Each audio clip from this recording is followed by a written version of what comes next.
So naglabas na nga ng statement si Anjo Iliana na nagka-misunderstanding lang kami. Ika niya, tinakot ko lang si Senator Tito.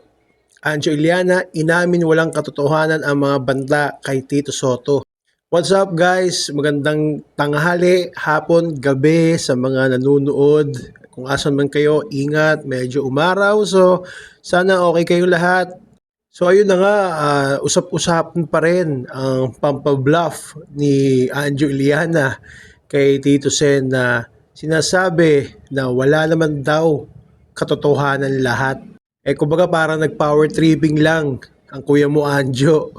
So nabasa ko rin sa isang article na nakausap na raw ni Anjo si kapatid ni Tito Sen na si Maru and si Bal Soto. And sinabi nga doon na nakapag-usapan nila at okay na raw sila pero ang kuya mo Anjo nagsabi pa rin na pero hindi kami nagsorryhan sa isa't isa.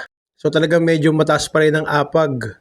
So kaso nga, sabi nga ng mga nasa comment section ng mga kababayan natin, mga Dabbercats nandito the damage has been done. So kayo guys, ano sa tingin nyo? Ano dapat ang gawin ni Tito Sen kay Anjo Iliana? You can write your comments down below para pag-usapan natin.